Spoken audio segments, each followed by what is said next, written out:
Este audiobook foi produzido nos estúdios dos Comunicadores Sem Fronteiras. Sê tu uma bênção. Você é um agente de Deus para a cura.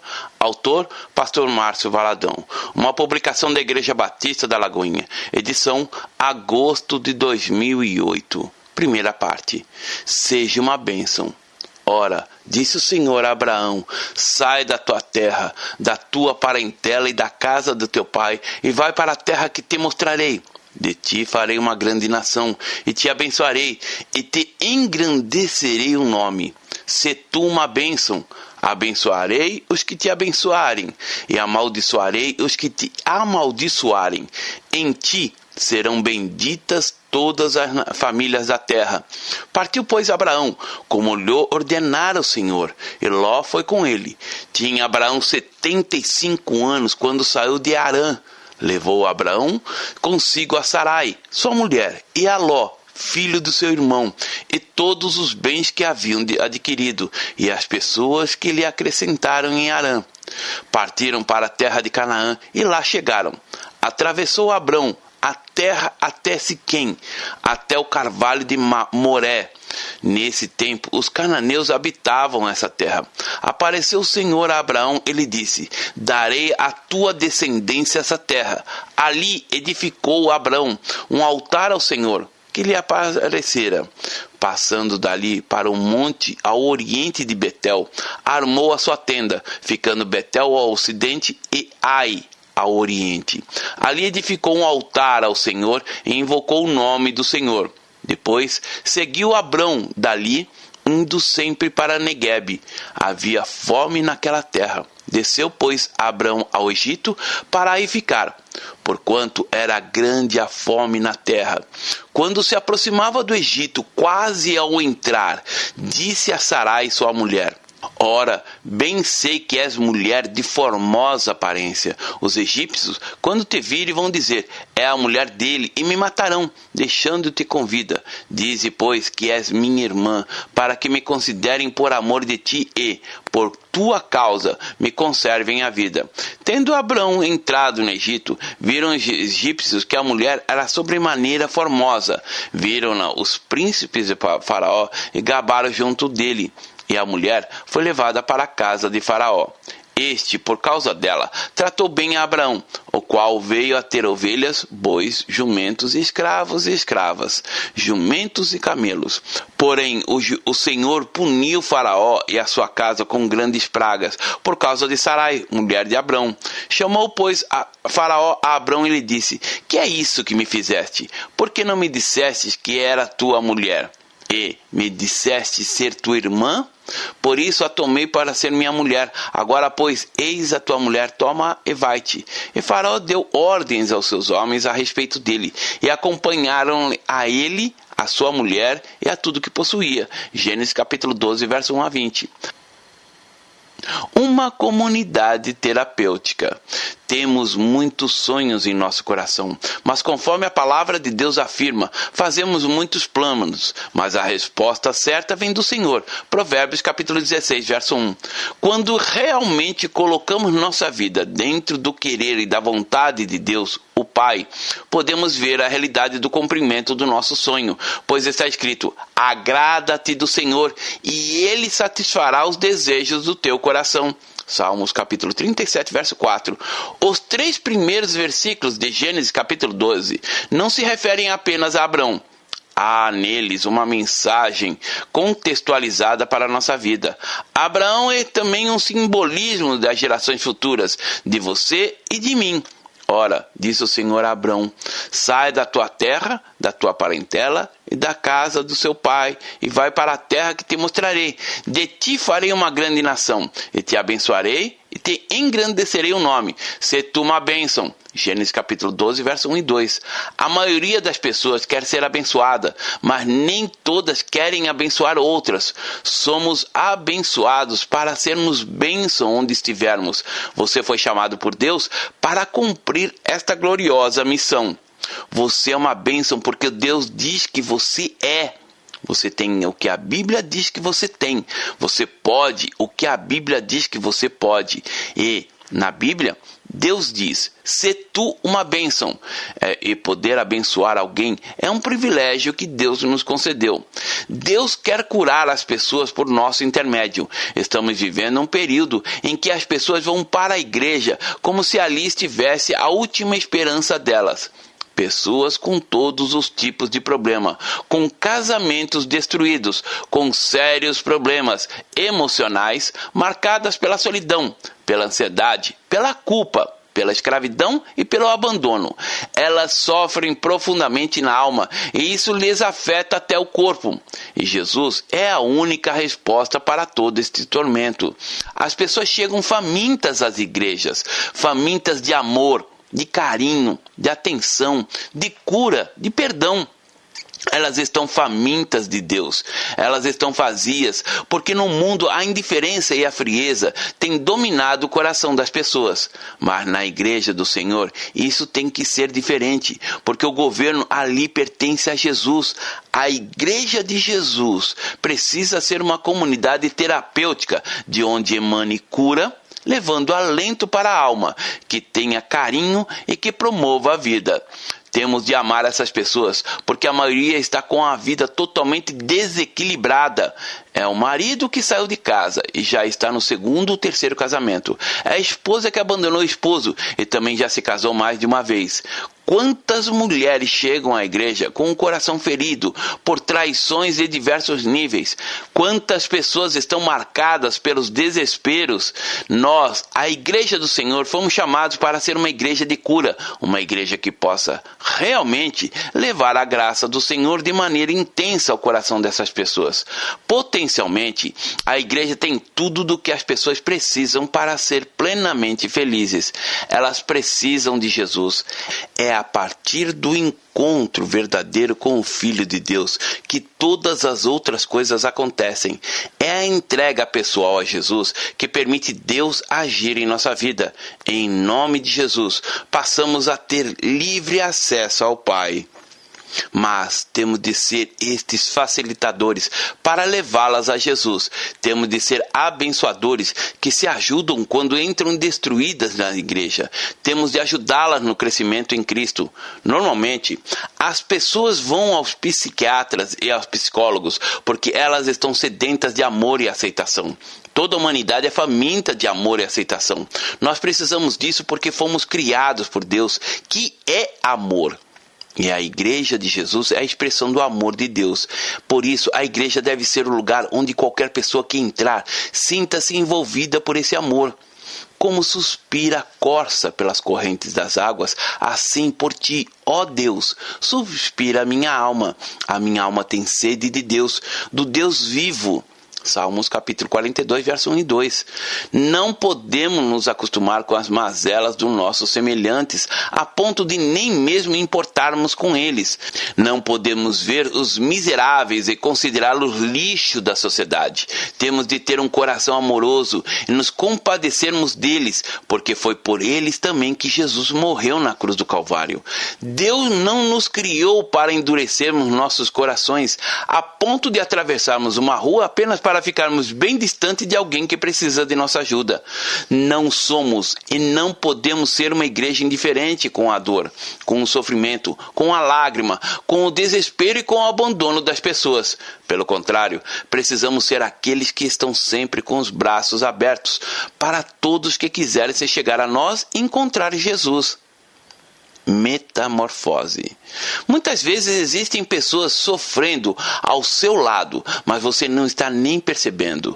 Pode ser aquelas que trabalham na mesma empresa ou na sua escola e, de repente, aquela pessoa desaparece, mas você vai dar falta dela muito tempo depois. Então, chega a notícia de que ela faleceu. São situações muito tristes. Devemos nos importar com as pessoas e abençoá-las. A melhor maneira de abençoar alguém é lhe falando de Jesus. Depois, é expressando com palavras e com atitudes o amor de Deus que habita em nós. Nós sabemos que já passamos da morte para a vida, porque amamos os irmãos. Aquele que não ama permanece na morte. Todo aquele que odeia o seu irmão é assassino. Ora, Vós sabeis que todo assassino não tem a vida eterna permanente em si. Nisto conhecemos o amor, que Cristo deu a sua vida por nós, e devemos dar nossa vida pelos irmãos. Ora, aquele que possuir recursos desse mundo, e vir o seu irmão padecer necessidade, e fechar-lhe o seu coração, como pode permanecer nele o amor de Deus? Filhinhos, não amemos de palavras, nem de língua, mas de fato e de verdade. 1 João, capítulo 3, versos 14 a 18. A palavra de Deus no Salmo 19, versículo de número 7, diz: a lei do Senhor é perfeita e restaura a alma. O testemunho do Senhor é fiel e dá sabedoria aos simples. Temos de ter intimidade com a palavra de Deus, conhecer seus mandamentos, para que saibamos conduzir as pessoas convenientemente no caminho do Senhor. Conhecer a Bíblia é fundamental para que tenhamos condições de ajudar aqueles que ainda estão novinhos na fé. O conhecimento de princípios de Deus e amor dele em nosso coração é chave para sermos instrumento de bênção e cura nas mãos de Deus. A presença de Deus no meio da igreja de Jesus precisa fluir para curar o emocional das pessoas, para curar os problemas físicos, para levá-las à vida abundante que Cristo tem para quem o recebe como Senhor e Salvador. E a maravilhosa presença de Deus em nós promove a cura mediante o nome de Jesus, mediante a nossa fé no Filho de Deus. A igreja é um local de cura, porque ali se ministra a palavra de Deus, a fé em Jesus Cristo e o poder que emana do seu nome. E quando uma pessoa vem para Jesus, tudo se faz novo para a sua vida. 2 Coríntios capítulo 5, verso 17.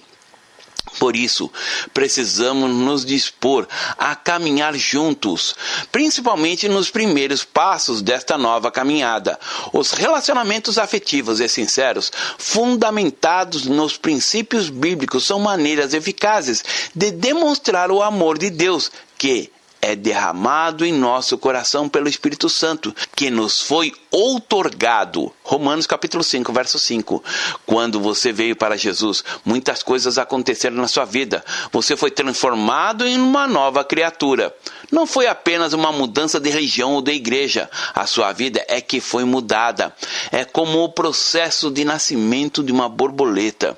Você era uma lagarta e rastejava. Entretanto, há um momento quando a lagarta para de rastejar e transforma-se em uma crisálida. E daquela crisálida nasce uma linda borboleta. Toda lagarta pode virar uma linda borboleta.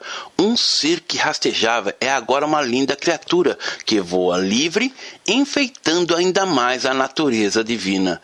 Deus promove essa metamorfose em nós. A Bíblia afirma que o mesmo amor de Deus foi derramado em nosso coração pelo Espírito Santo, porque Deus amou o mundo de tal maneira que deu seu Filho unigênito, para que todo aquele que nele crê não pereça, mas tenha vida eterna. João capítulo 3, verso 16. É com a mesma intensidade e característica desse amor que devemos amar as pessoas, porque Cristo habita em você. Se você já é salvo, você tem esse amor em você. O grande problema é que nós aprendemos a amar mediante condições. Amamos-se e não apesar de, como Deus nos ama. Premiamos os vencedores, contudo o pódio de Deus é diferente. O prêmio não é apenas para aquele que chega em primeiro lugar. Deus não está interessado que todos cheguem em primeiro lugar. Deus quer que a pessoa chegue, ainda que seja por último. Isso é bem diferente. O importante é chegar. Não importa ser em primeiro ou em último lugar. O importante é estar lá, é cumprir a jornada. Paulo cita isso de maneira bastante clara. Prossigo para o alvo, para o prêmio da soberana vocação de Deus em Cristo Jesus. Filipenses capítulo 3, verso 14. Mas o melhor é que cheguemos ao pódio de Deus o quanto antes, porque isso é um tesouro inigualável. Alguém passa largo ao ver um tesouro? No reino dos céus é semelhante a um tesouro oculto no campo, o qual certo homem, tendo achado, escondeu, e, transbordante de alegria, vai, vende tudo que tem e compra aquele campo. Mateus capítulo 13, verso 44. O amor condicional diz: eu amo se.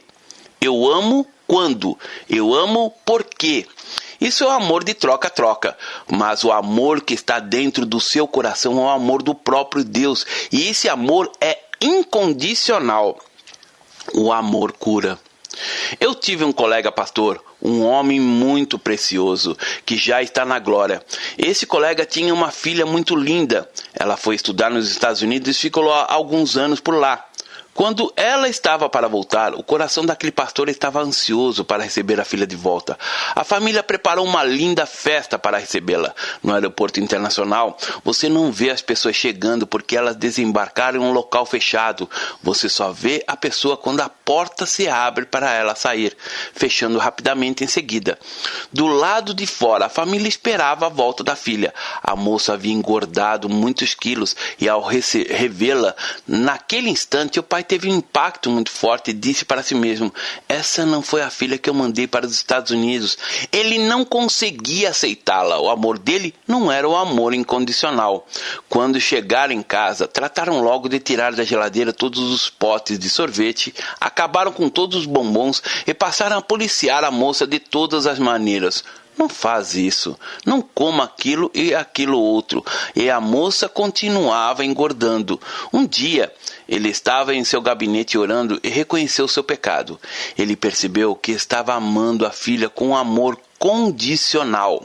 Ele queria apresentar sua filha para os outros e achava que as pessoas iriam ridicularizá-la, mas ele mesmo a amava apenas com um amor condicional.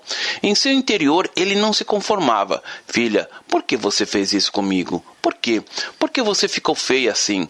Então, reconhecendo quanto errara e como o coração quebrantado, ele chamou a filha e em lágrimas disse: filha, me perdoe. Abraçando a filha, ele chorava e pedia perdão. No momento em que ele começou a liberar o amor que já existia no seu coração, mas que havia sido deturpado, o amor incondicional, o amor de Deus, começou a fluir dele para sua filha.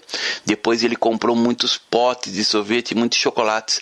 Não havia mais pressões em casa. E aquela moça, sem se sentir acuada e acusada, começou a emagrecer. Ela emagreceu e voltou a ter o corpo de antes.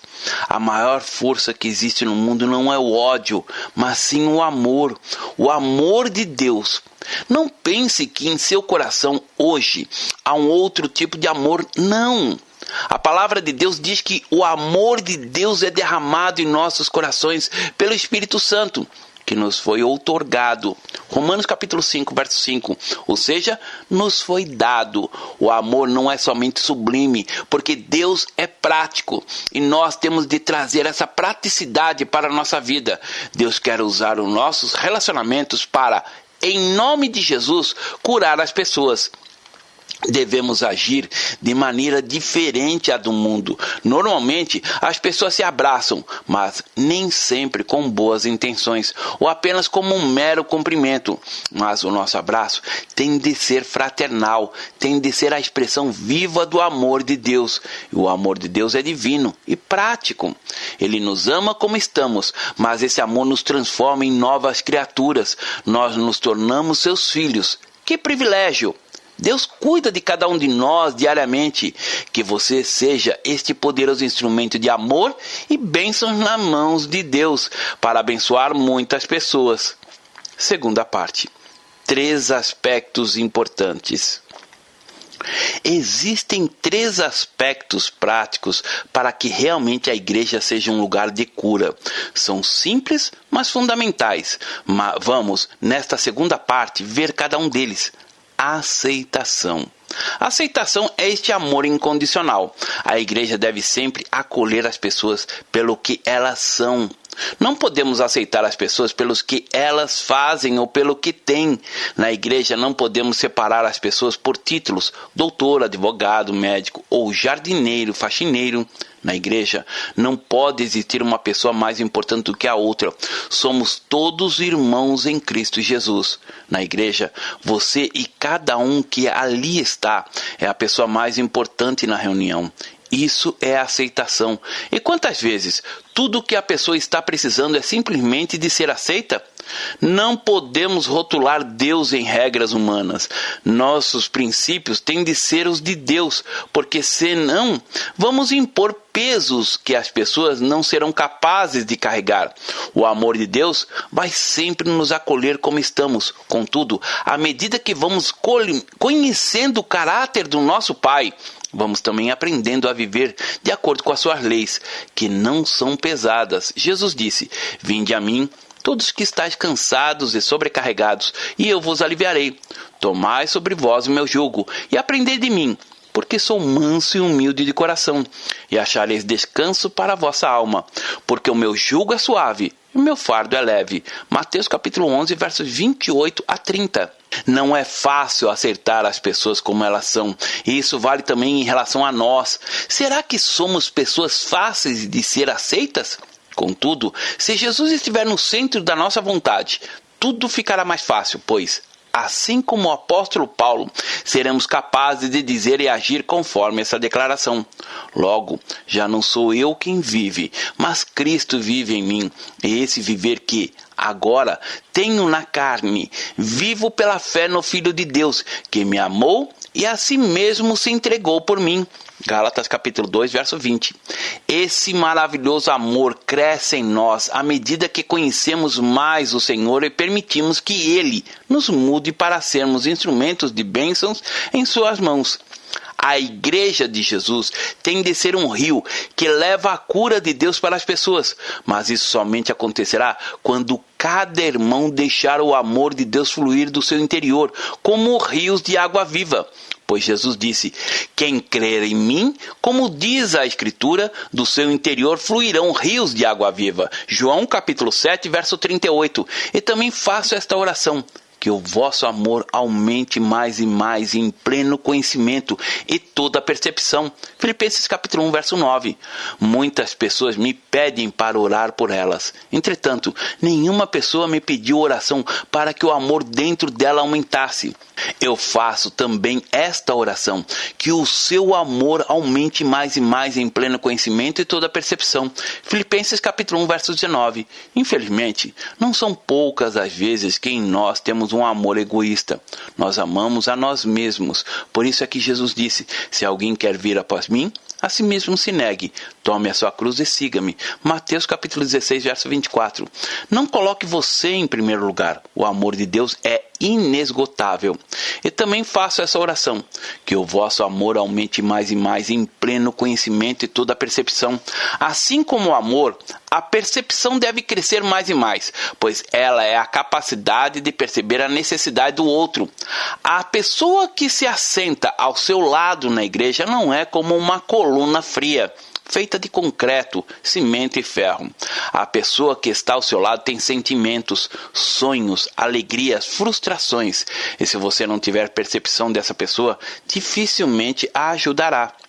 Quantas vezes no louvor você está em pé, pulando e se alegrando, mas a pessoa que está do seu lado está com os braços cruzados e com a face fechada? Não precisa nem de percepção. Alguma coisa está acontecendo com ela. Mas muitas vezes tem uma pessoa que está pulando também ao seu lado, mas o coração dela está chorando por dentro. Outras vezes pode ser você que esteja chorando por dentro e precisa de alguém que o perceba. A aceitação é você começar a entender que ser membro da igreja não é só apenas se assentar no banco da igreja.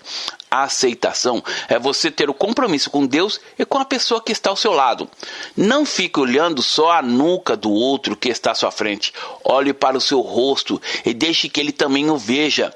Você pode olhar nos olhos do seu irmão e perceber que ele necessita do amor de Deus para uma questão específica. Você não sabe o que é, mas se disponha e Deus agirá.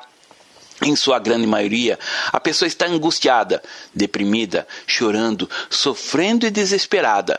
Nós não podemos ser uma igreja indiferente. Não é este o chamamento do Senhor para nós como sua igreja. A nossa vida tem de fazer diferença. Precisamos perceber a necessidade do outro. Algumas pessoas que vão às igrejas muitas vezes saem frustradas porque ninguém lhes cumprimentou. em quem lhes deu um sorriso ou um abraço. Afinal, estavam ou não na casa de Deus? Ali não deveria encontrar o amor de Deus também nas pessoas? Na igreja do Senhor, tem de ter amor, aceitação e percepção, porque o amor de Deus já está em nós. Existem dentro das igrejas situações delicadas, porque existem também pessoas ultrassensíveis, que se melindram por tudo, mas Deus quer alcançá-las também. E nós temos de nos dispor incondicionalmente para Deus como filhos abençoadores. Israel, na época do rei Davi, teve o melhor exército que já esteve sobre o planeta, o exército de Davi. Você sabe de que maneira esse exército foi formado? Davi retirou-se dali e se refugiou na caverna de Adulão. 1 Samuel capítulo 22, verso 1. Caverna é um buraco na rocha, não é um palácio. Caverna é lugar de habitação de bichos estranhos e de animais selvagens. É um lugar escuro, frio, úmido e mal cheiroso. E Davi se refugiou numa caverna em Adulão.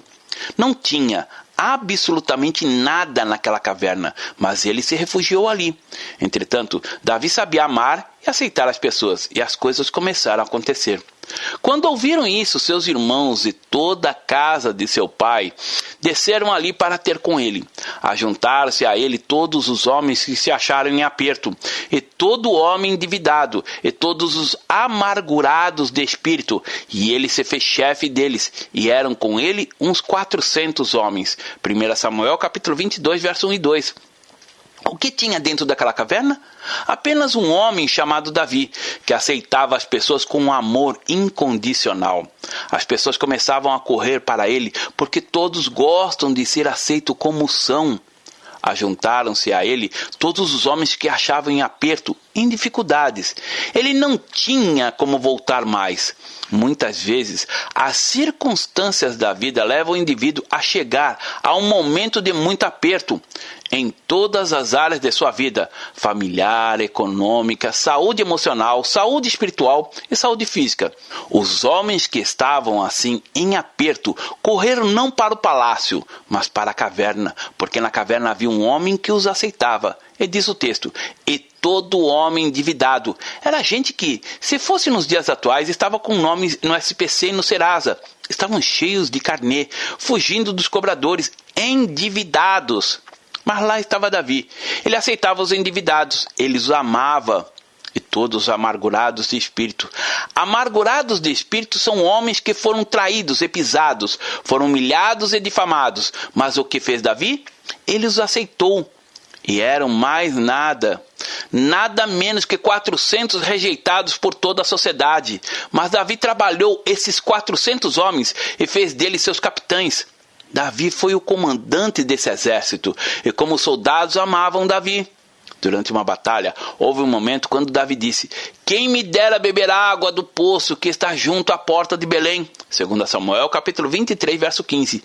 3 soldados que estavam no mesmo cenáculo de Davi, ouviram-no suspirar por isso, e saindo dali, foram buscar o que Davi estava ansiando naquele momento. Eles arriscaram a própria vida, mas voltaram trazendo a água do poço de Belém para Davi. Então aqueles 3 valentes romperam pelo acampamento dos filisteus e tiraram a água do poço junto à porta de Belém, e tomaram-na e levaram a Davi. Ele não a quis beber, porém a derramou como libação ao Senhor e disse, longe de mim, ó Senhor, fazer tal coisa. Beberia eu o sangue dos homens que lá foram com perigo de sua vida? De maneira que não a quis beber. São essas coisas que fizeram os 3 valentes. 2 Samuel capítulo 23, versos 16 e 17. Quando Davi olhou para a água, com certeza Davi chorou e derramou a água dizendo, eu não posso beber desta água. E ele a derramou em oferta ao Senhor. Essas pessoas estavam dispostas a arriscar a própria vida, a morrer por Davi, porque ele tinha um coração pronto a aceitar. A igreja de Jesus tem de aceitar as pessoas, não por aquilo que elas têm, não por aquilo que elas fazem, mas por aquilo que elas são. Criaturas de Deus também pelas quais Jesus deu a sua vida na cruz do Calvário.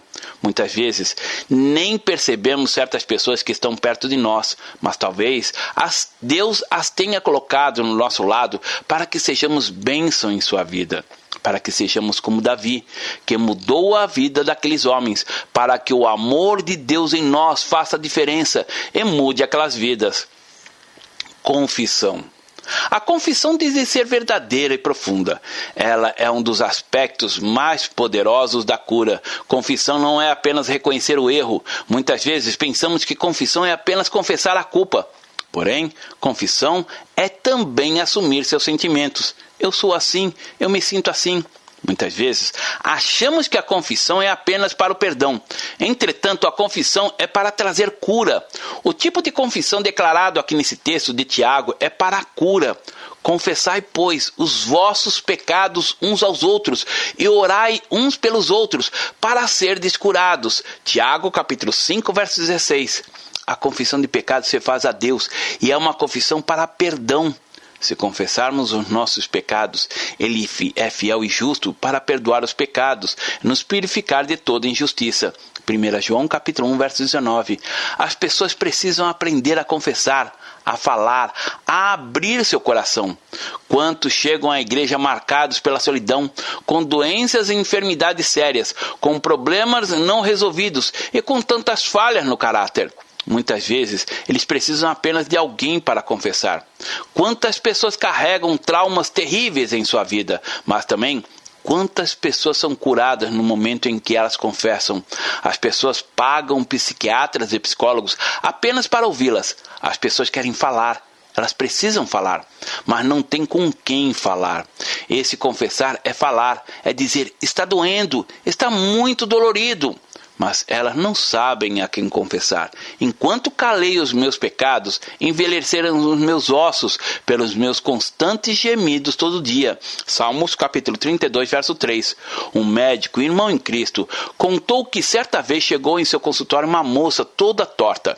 E quando ele a examinou, constatou que ela não tinha problema físico nenhum. Então, ela começou a falar da amargura que sentia contra seu pai. Começou a contar sua história, contou seus traumas e suas angústias. E ela chorava muito. E ele deixou que apenas ela falasse durante horas. No final, ele orou por ela e a abençoou. E quando se levantou para sair, ela não tinha absolutamente mais nada. Ela só precisava de alguém que a ouvisse. É por isso que a palavra diz, confessai. E o salmista diz, enquanto eu calei, envelheceram os meus ossos. A igreja de Jesus é este povo que abre o coração. Nós fomos chamados por Deus para sermos pessoas que se interessam uma pelas outras. Esse interesse exige amor. E Deus nos dá essa capacidade de amar. Há um momento em que Jó abre seu coração. E este é um dos textos mais tristes da Bíblia. Se, como Adão, encobri as minhas transgressões, ocultando o meu delito no meu seio, porque eu temia a grande multidão, e o desprezo das famílias me apavorava, e de sorte que eu me calei e não saí da porta. Jó, capítulo 31, verso 33 e 34. Literalmente, Jó estava confessando, eu tinha medo da grande multidão, eu tinha medo de como eles iriam me encarar, eu tinha medo como eles iriam me tratar. Eu tinha medo da grande multidão e do desprezo das famílias me apavorava. O que minha família vai pensar de mim? O que minha família vai dizer a meu respeito? De sorte que me calei, não saí da porta. Jó se trancou numa vida fechada e solitária. Penso que no seu íntimo ele dizia, tomara eu tivesse quem me ouvisse. Nós não conseguimos explicar muitas coisas. Entretanto, Deus nos chamou para sermos igreja de Cristo. E a igreja, que é um sonho de Deus, deve se importar com as pessoas. Uma igreja não pode ser legalista. Ela tem que ser uma igreja bíblica, uma igreja que tem um coração para com Deus. Confessai uns aos outros para ser descurados. A confissão é exatamente você abrir o seu coração. Na sua casa, você deve ouvir seus filhos e eles, você. Ouça seus pais, seus filhos, seu cônjuge, seus amigos, seus irmãos em Cristo. Ouça e deixe Deus usar você para abençoar muitas vidas. E não é apenas ouvir, mas é ouvir com o coração. É preciso ouvir com amor e interesse. E a confissão tem de acontecer na igreja. O irmão que se assenta ao seu lado na igreja deve ouvir você, que também precisa ouvi-lo. À medida que nos importamos com as pessoas, cada um vai sendo curada. E essa cura vem mediante o amor e a paciência. Quando elas encontram essas virtudes em nós e são abençoadas, Deus tem nos dado seu amor para aceitarmos as pessoas e para ouvi-las. O poder de Deus em nosso meio passará a ser tão forte que os hospitais psiquiátricos vão esvaziar, porque nós vamos ouvir as pessoas e pelo poder de Deus elas serão curadas. Este é um sonho de Deus para o seu povo. O slogan da nossa igreja Batista da Lagoinha é: grande para servir, mas pequenas para se importar. Nós nos importamos com cada pessoa, e milhares vão sendo curadas pelo poder de Deus. Reconciliação. Ora, tudo provém de Deus, que nos reconciliou consigo mesmo por meio de Cristo e nos deu o ministério da reconciliação. 2 Coríntios capítulo 5, verso 18. Não pense que Deus selecionou algumas pessoas para lhe dar o ministério da reconciliação. Não. Deus os deu a todos nós. Deus não deu apenas a mim ou a você. A reconciliação é algo muito interessante. Muitas famílias enfrentam brigas. Pais que não conversam com filho, filho que não conversa com seus pais, vizinhos que são irreconciliáveis, eles estão separados. Qual é o ministério da reconciliação? Jesus foi pregado em uma cruz, porque a cruz revelava a reconciliação do homem com Deus. O homem estava separado de Deus por causa do pecado, mas Cristo se fez pecado em nosso lugar e nos reconciliou com Deus, o Pai. Gálatas capítulo 3, verso 13. O ministério da reconciliação é Cristo vivendo em nós. Por isso, ele concilia o homem com Deus, o homem com o homem e também o homem consigo mesmo. Quantas pessoas precisam da reconciliação na própria alma? Elas são brigadas consigo mesmas. Elas são brigadas com a altura que têm. Elas são brigadas com o nível de melanina que tem na pele. Elas são brigadas com a cor dos seus olhos. Elas são brigadas com o tamanho das orelhas. Enfim, não conseguem se amar. Existe uma briga interna dentro delas. Nós precisamos ter o entendimento de que, como igreja, Deus nos deu esse ministério chamado reconciliação. O poder de ajuntar, de exatamente reconciliar, é trazer o perdão, mesmo quando nós não merecemos. Muitas vezes a pessoa diz: eu vou perdoar quando ele mudar de comportamento. Deus não nos perdoou quando mudamos o nosso comportamento. Ele não nos perdoou como prêmio por termos agido bem. Ele nos perdoou a despeito de não sermos dignos. Nós não somos aceitos por Deus por causa do nosso merecimento. Somos aceitos por Deus por nosso arrependimento. Reconciliar é ajuntar as duas partes que foram quebradas, separadas. E foi Jesus quem nos reconciliou com Deus, o Pai. Porquanto há um só Deus e um só mediador entre Deus e os homens, Cristo Jesus, homem, o qual a si mesmo se deu em resgate por todos. 1 Timóteo capítulo 2, versos 5 e 6. Há um poder muito grande na reconciliação. O poder de juntar. Você não consegue descrever todas as maravilhas do perdão. Você pode amar aquela pessoa que o feriu, que o magoou. Como? Pelo poder do perdão e do amor de Deus que está em você. Para que nos tornemos um lugar de reconciliação, temos que promover o perdão entre as duas partes que estavam separadas. Vamos falhar algumas vezes, mas vamos continuar tentando. Queremos caminhar de mãos dadas. As pessoas aguardam a manifestação da vida de Deus na sua vida. Você é o melhor que Deus tem. Nem anjos, nem querubins ou serafins pregam o evangelho, porque nenhum deles experimentou o que nós experimentamos, a transformação. Somos igreja, por isso não queremos ser somente uma igreja na cidade. Você não foi chamado para ser apenas um membro da igreja. Você foi chamado para fazer diferença, para ter aceitação, confissão e reconciliação. Vamos viver assim. Depois disso, o homem me fez voltar à entrada do templo. Eis que saíam águas de debaixo do limiar do templo, para o oriente, porque a face da costa dava para o oriente, e as águas vinham de baixo, do lado direito da casa, do lado sul do altar. Ele me levou pela porta do norte e me fez dar uma volta por fora, até a porta exterior, que olha para o oriente. E eis que corriam as águas ao lado direito. Saiu aquele homem para o oriente, tendo na mão um cordel de medir. Mediu 1000 côvados e me fez passar pelas águas, águas que me davam pelo tornozelo. Mediu mais 1000 e me fez passar pelas águas, águas que me davam pelos joelhos. Mediu mais 1000 e me fez passar pelas águas, águas que me davam pelos lombos. Mediu mais outros 1000, e era já um rio que não se podia atravessar, porque as águas tinham crescido. Águas que se desviam passar a nado, rio pelo qual não se podia passar. Eu me disse: viste isso, filho do homem? Então me levou e me tornou a trazer à margem do rio. Tendo eu voltado, eis que à margem do rio havia grande abundância de árvores, de um e de outro lado. Então me disse: estas águas saem para a região oriental e descem a Campina e entram no Mar Morto, cujas águas ficarão saudáveis. Toda criatura vivente que vive em enxame viverá por onde quer que passe esse rio, e haverá muitíssimo peixe, e aonde chegarem estas águas, tornarão saudáveis as do mar. E tudo viverá por onde quer que passe esse rio. Junto a ele se acharão pescadores, desde En-Gedi até En-Eglaim. Haverá lugar para se estenderem redes. O seu peixe, segundo as suas espécies, será como o peixe do mar grande, em multidão excessiva, mas os seus charcos e os seus pântanos não serão feitos saudáveis, serão deixados para o sal. Junto ao rio, as ribanceiras, de um e de outro lado, nascerá toda sorte de árvore que dá fruto para se comer.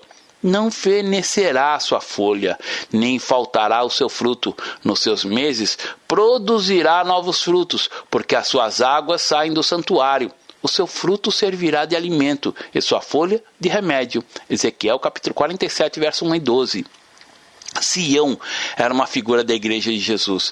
E o texto de Ezequiel, capítulo 47, versos 1 a 12, fala que a igreja seria um lugar de cura, que a sua experiência com Deus não seria só até os tornozelos, não é só para você molhar os pés. Deus tem algo muito maior para você.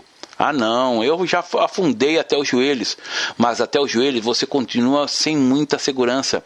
Ah não, eu afundei, mas a água deu nos meus lombos. Não. Quantas vezes nós não nos soltamos em Deus porque queremos continuar sentindo nossos pés no chão? Nosso estado de segurança, aquele nível de comodidade.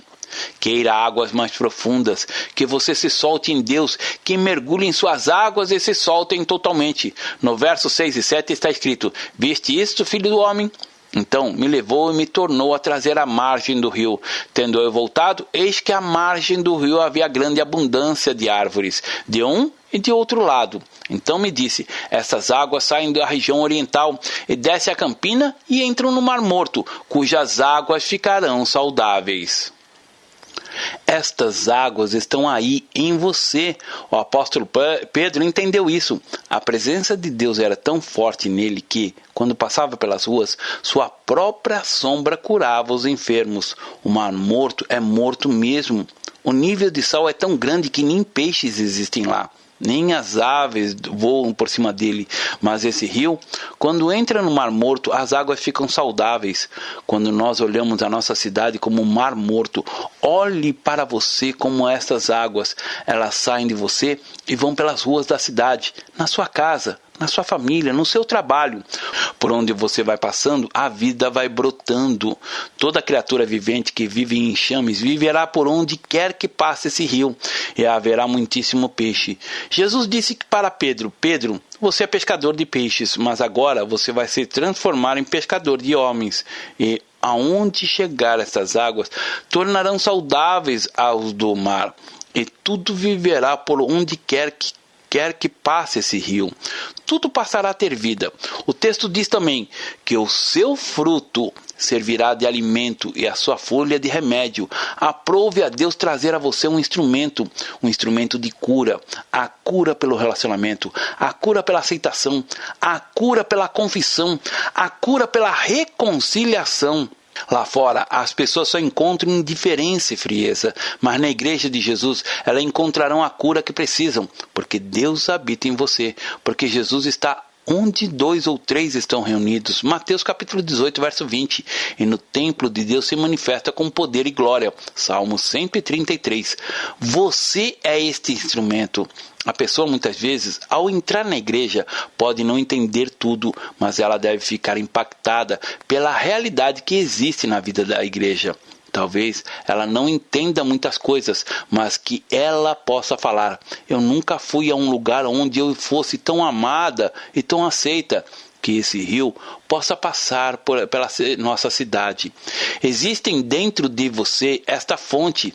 Jesus disse: quem crer em mim, como diz as Escrituras, do seu interior fluirão rios de água viva. João capítulo 7, verso 38.